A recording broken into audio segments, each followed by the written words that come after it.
Pada tahun 1376 Hijrah, ada sekelompok nelayan penduduk Al-Jubail pergi memancing ikan.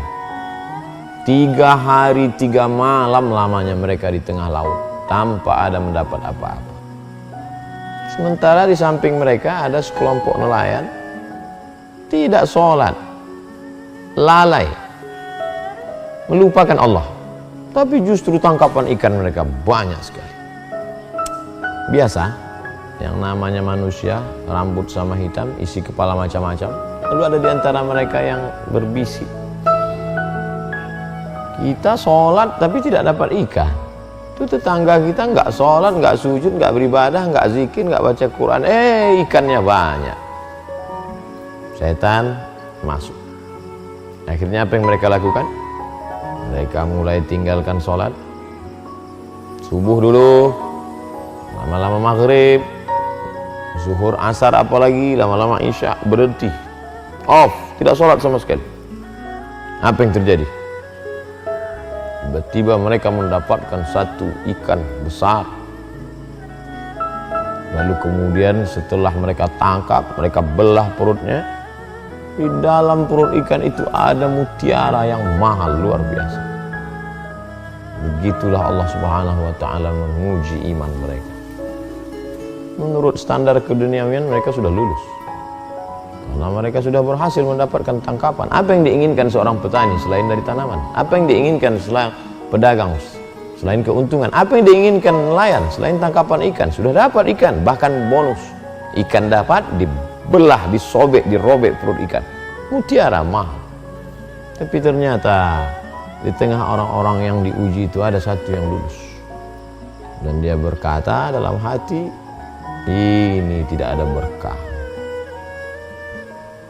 Kami sholat berhari-hari, tidak ada tangkapan ikan, tapi begitu sholat kami tinggalkan, bukan sekedar ikan yang dapat, malah ada mutiara. Ini bukan berkah, ini istidraj.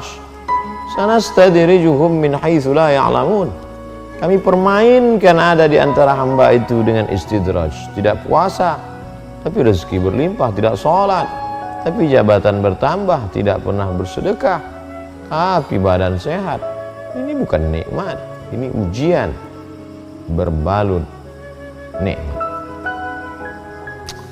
Lalu kemudian dia berkata, ini bukan nikmat. Akhirnya dia ambil, dia campakkan ke laut, dia buang. Demi Allah, aku tidak akan mengambilnya. Nah, ini bukan nikmat dari Allah, tapi ini adalah ujian. Mudah-mudahan aku lulus dengan ini. Beristighfar, mohon ampun karena sudah tidak sholat, dan membuang yang nampaknya bukan nikmat tapi ujian dari Allah. Lalu kemudian mereka pun pergi sampai kira-kira sejauh 3 mil. Mereka berhenti di suatu pantai dan berkemah. Lalu kemudian laki-laki yang lulus ujian Allah, yang jujur dan amanah ini kembali ke tengah laut. Apa yang terjadi? Mereka pancing ikan, dapat ikan besar, dibelah perutnya. Mereka temukan mutiara sama persis seperti yang mereka buang pada saat sadar akan kekeliruan. Subhanallah, Masya Allah, Tabarakallah, la haula wa la quwata illa billah. Apa maknanya? Kalau memang itu sudah menjadi ketetapan Allah milikmu, walaupun engkau buang, dia akan datang kembali dengan cara yang sama di saat waktu yang berbeda. Apa beda mutiara pertama dengan mutiara kedua? Sama, mutiara yang sama. Lalu kenapa yang pertama itu tidak berkah? Kenapa yang kedua? Yang pertama engkau dapatkan karena engkau meninggalkan kewajiban kepada Allah. Yang kedua, engkau dapatkan setelah engkau lulus ujian dari Allah Subhanahu wa ta'ala.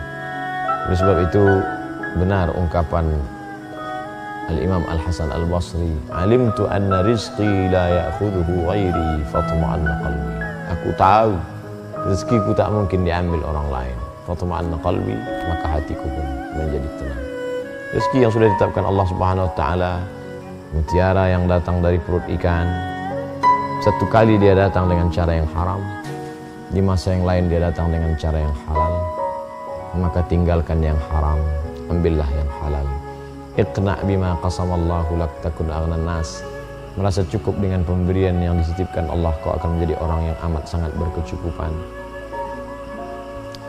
Merasa cukup dengan apa yang dilimpahkan Allah, maka kita adalah orang-orang yang kaya.